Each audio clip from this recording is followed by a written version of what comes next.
It's not easy to talk about restorative justice as an idea or maybe as an ideal of justice in just a few minutes. In order to do so, I would pick up from a common sense notion or idea, which is exactly two wrongs don't make one right.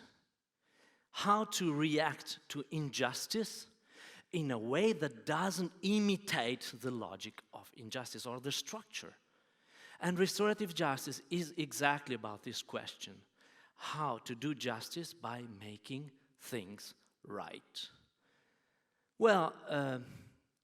This idea or ideal of justice was developed already as a practice in the late 70s, drawing from different traditions and theories, and it was later thematized.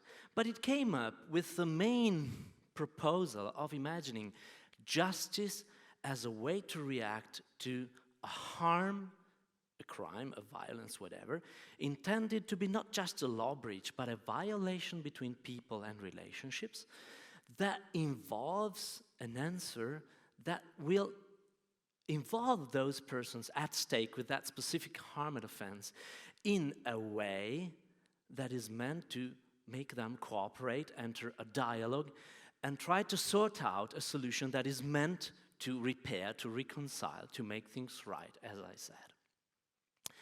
Well, early theorists have thought that maybe this is really, and you can see it in this picture, a way of changing lenses, changing, as Howard Zinn, one of the grandfathers of this theory, suggested, it is really changing our view, our perspective on justice. But to understand better so, I would ask you to pick up from your imagination, especially here in the Western world, how we depicted justice, which symbols we related to the concept of justice. And to do so, let's imagine how we usually represent justice in the arts. Well, justice is a lady, a goddess, you might think, because it's a virtue. But what are the main symbols? There are three: the scale, the sword, and the blindfold. Let's try to decrypt a little bit these symbols. Well, first of all, the scale has much to do with the idea that injustice creates imbalances, and therefore the action of justice needs to recreate, to restore a certain balance. And to do so, there is an idea of proportion, or even a reciprocity, so that you cannot do justice without having care for a certain proportionate reaction, which is exactly what the scale is trying to represent. Then there is the third, a second symbol, that brings us to the idea that when violence occurs, when conflict happens, well, it's important to avoid this violence, to enter a spiral of responses that enhance the phenomenon of violence itself. So already the Romans used to say that law is there, necivis ad arma veniant, to mean that to avoid citizens to do justice on their own, because that would be the spiral of vengeance, of vindication, revenge, whatever you call it. But this has to be avoided. And to do so, somebody, the public powers, must take the exercise of force and in a sense, create a discipline for the exercise of force, which means also the monopole. And this explains especially why, in the modern age, this was strongly related to the state as the grantor of the legal order, whose third was meant to say, my laws are applicable and can be enforced because I exercise the monopole of force. And to do so, and to grant that a certain balance is there, well, you need also that this third actor, the state, is impartial. So it cannot do preferences or privileges or whatever. And this is one of the meanings strongly related to the blindfold. I'm not looking you into the eyes, you or you. This is why I'm impartial. Well, but if you think, each of these three symbols carries a sort of ambiguity. And there is a dark side for each symbol. And let's try to think about that. For instance, let's think about the scale. Whose order has been violated? Who is entitled to react? Who is entitled to restore, and how? Does the restoration of that order mean a tit-for-tat reaction, an eye for an eye, for instance? So is that connected to the fact that the third means also threatening citizens, showing that the power is in the monopole of somebody, or a certain abstract subject? I would say a Leviathan. And so we can easily understand that from these questions we can easily move to those critical thinkers, I'm quoting in this case Niels Christie, that in the 70s started to say, well, listen, conflict is a property. This monopole of the state has stolen away conflict from people. And the exercise of force, this third, means also that you think of punishment as inflicting pain. Pain. And this leads us also to the dark side of the symbol of the blindfold. Well, impartiality can easily turn into impersonality. And we can understand here why this symbol came only later to the scene of the Western thought. Because in the early ages, in the ancient and medieval times, only luck, only fortune was blind and blindfolded, because it wouldn't look, it would happen occasionally. Justice should have kept her eyes open. And in fact, in this depiction from Albrecht Dürer, we see a gesture putting the blindfold on Justice's eyes. But this is in a book from Sebastian Brandt called The Ship of Fools. So only in the world of fools, justice is blind. Justice doesn't look into the eyes of the real stories of the real people. And here, in this ambiguity, we understand why there has been, especially in the late 20th century, a sort of unease towards the theory and the practice of justice, especially in the world of criminal justice.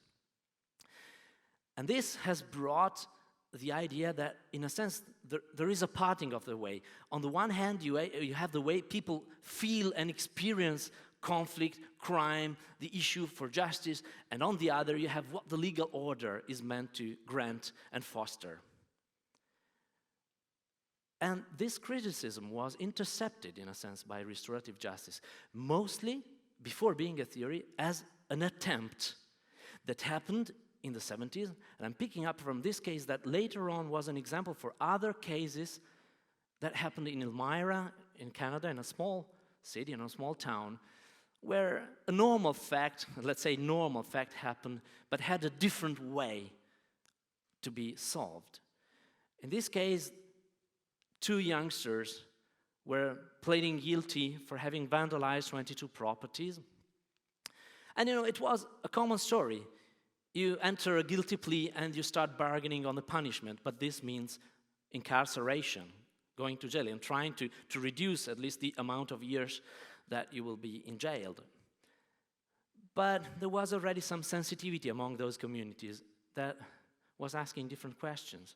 How about those who have been harmed? How about these guys that in prison will not learn anything? They will suffer from violence, will not meet any responsibility for what they do. So it won't be an occasion for them to rethink their actions. And so the question was, why don't we make these offenders and the victims come together, meet, talk, and try to understand if they can sort out a solution together, an agreement on a reparation or a reconciliation, on a restitution, even by taking active responsibilities from the offenders. That means working for these people, and this happened. But this showed that different questions can be asked. Normally, the justice system asks, what lawbreak happened? Who broke this rule? Who did it? Which rule has been violated, and what do they deserve in terms of punishment? Here the questions were different. Who has been harmed? What are their needs? What can we do to make things right? And the idea is, when it's possible, to help those who are at stake in a specific offense to meet and have a dialogue and promote a mutual understanding, a taking of active responsibility of the offender towards the victim and the community. So dialogue, participation, reparation, and agreement are ingredients that form the restorative justice lens. That, in a sense, as you can see in this picture, means taking away the blindfold from the eyes of justice. You can look into the eyes of real people. You can look at the real, concrete experience of crime and understand that this creates real harm to real people. And this is not solved by just inflicting pain. You can do something to enable, to habilitate the real people who are at stake to deal with the aftermath of that offense in a way that restores. Is that possible? Yes. That case was not the only one. It inspired a series of practices, some picking up from indigenous traditions, some others trying to match with different legal systems, so that in these years, after 40 years, restorative justice has been turned into a movement able to inspire reforms and legislation at both a national and international level, promoting a different attention to the victims, to the communities, to the offenders, promoting a way to think of responsibility as a dialogical concept of justice. So it is possible, but it asks us to change our lenses. I'm quoting again from Howard Zinn. We need to change our lenses, change our understanding, which is crime. Violence is not just a violation of rules, it is also a violation of people and relationships. And this violation is not done to a certain abstract idea of order, but to real people, to real situations, and creates the obligations to make things right by involving these people. And now we understand that also the symbols can be rethought. So the balance is not about disempowering somebody who has disempowered somebody else, but is to put them in the condition to re-empower those who have been harmed. And so even the sword of justice can be put away for a moment and left aside. And in the case a restorative process doesn't work, but it can leave space to other ways to deal with conflict and with crime. And the blindfold, as I said, you can look into the eyes of somebody without missing your impartiality. Because what restorative justice is asking to justice is not to be impersonal. So to put the human being as a relational creature at the center of the thinking and of the action of justice. As I said, this is an idea that can be understood within many different non-European, non-Western traditions, but it also present and there in the ancient legal traditions of the Western world. It was clear in the world of the Romans, of the Greek, in many different cultures that law is not just a matter of rules, but is a matter of relationships among people.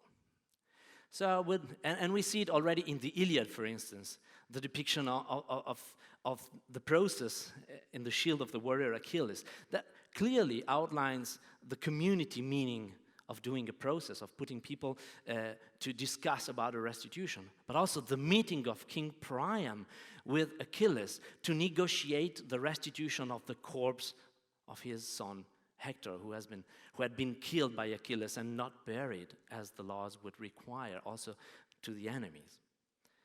So we can really lift up the blindfold and change our lenses.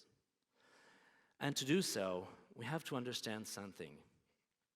To quote from a book in the Indian tradition, if harms are kinds of stones, and stones cannot navigate, they're just drawn into the water. Well, we can build ships to lift those stones and carry them to the other side. So when violence happens, when crime occurs, our main task, our main obligation, our main question is how do we build ships in order to carry these stones, to help these people who suffered from conflict, from violations, from harm, to sort out something that enables them to reconcile within themselves and among themselves. Well, it is a possibility, but it requires to keep a different perspective. And this is really the challenge of restorative justice. And this challenge I will put it in only one question. What does justice require? And let's keep in mind, 2 wrongs don't make 1 right. Thank you.